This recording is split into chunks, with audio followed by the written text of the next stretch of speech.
Welcome, fans of the Cheap Whiskey Racing League. Coming up, the first race of Season 2, the Daytona 150. Now's the time to pick your driver. Paco, Slater, Holden McGroin, or Salami. Here's how our four heroes qualified. Sitting fourth, Paco. In the third spot, Slater.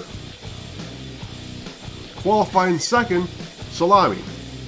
And the pole goes to Holden McGroin, sometimes simply referred to as McG.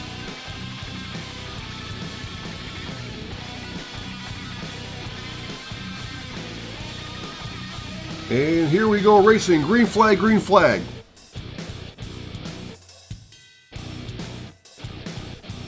As they cross the line after the first lap, running order is the same as the starting order. Holden up front, followed by Salami, Slater, and Paco.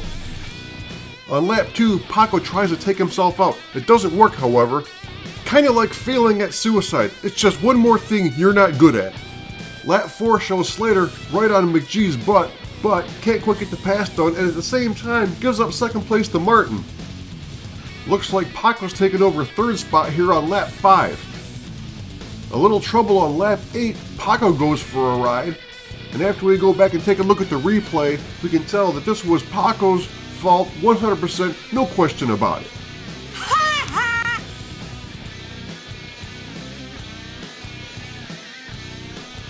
A caution flag ensues where all the drivers came into the pits. Most drivers didn't take tires, however, but our four heroes did, and that cost them quite a few positions.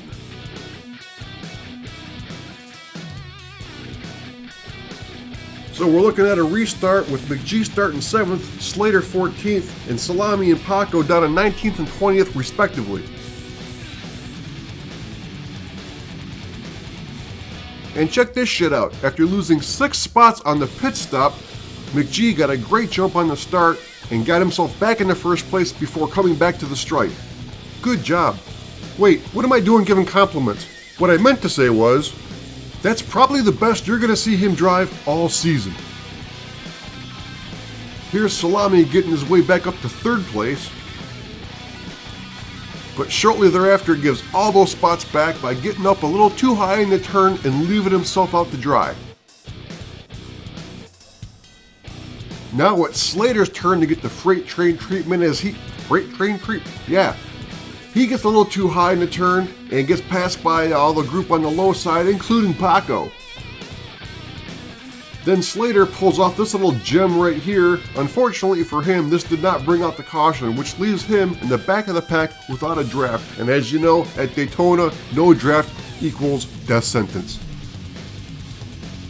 On lap 24, Paco finishes the pass on Gordon to find himself in second position. And if things weren't bad enough for Slater being out of the draft and all, he has a miscue on the pit, slows down, can't make it, has to go around again, costing him even more valuable seconds.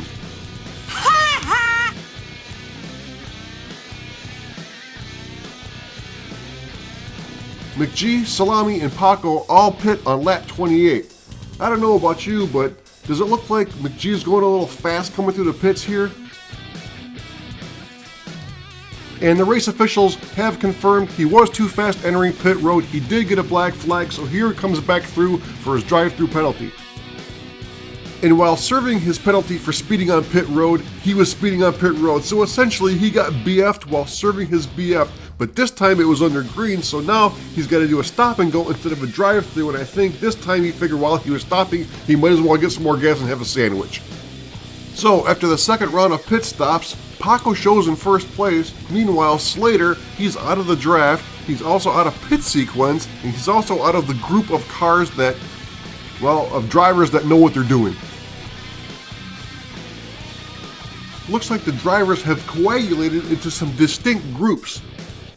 This is the group that took fuel only, and for lack of creativity, we're just going to call them the fuel only group. Paco's with them.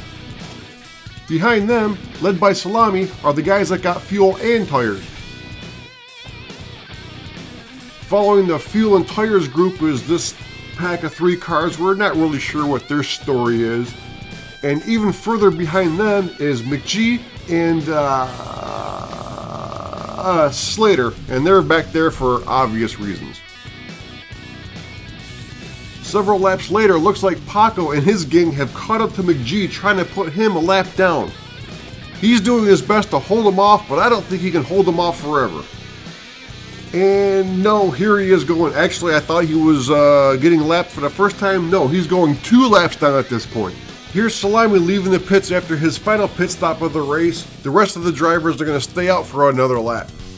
Next lap, Paco and McGee pit. Judging by the puffs of smoke from McGee's car, I'm going to say he's got one of them binary braking systems. It's either on or off. Paco currently in first, McGee currently 22nd, 2 laps down. All these pit stops are happening under green, and the guy that needed a caution more than anybody just happens to take out Jimmy Johnson to bring out the yellow. No, that's not suspicious at all. So here's an example of unethical driving and smarts.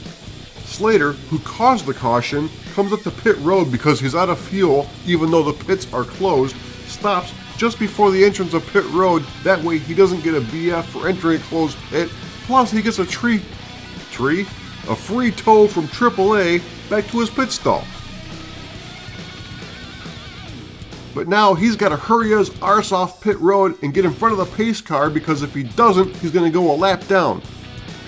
Now that he's beat the pace car of pit road, it's not over. He's got to go all the way around the track, catch up to the end of the pacing line before the green flag drops, otherwise he risks not being able to get into a draft.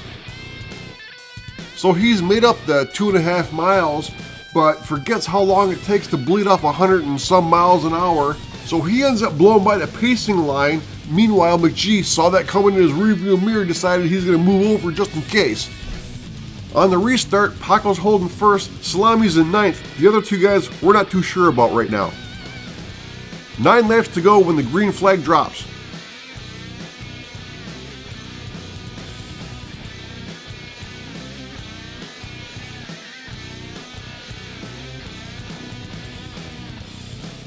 Lap 57, Paco still holding on to first place. Meanwhile, Salami just made a pass to move into second.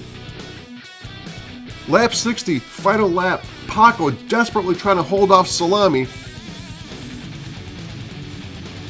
And coming to the line, Salami doesn't quite have the ponies to get by Paco. Paco holds on to win at Daytona. Looking at the finish again in slow motion, unfortunately, Slater and McGee didn't quite have the aero to keep up, so they finished quite a few lengths or maybe even laps back of the rest of the field. The standings after race 1, as you'd expect, Paco in first and Salami in second, and even though Holden finished behind Slater in the race, he does hold an edge over him in the standings because of his pole bonus and his leading a lap bonus. Thanks for stopping by, race fans. We'll see you next week when we go to Michigan.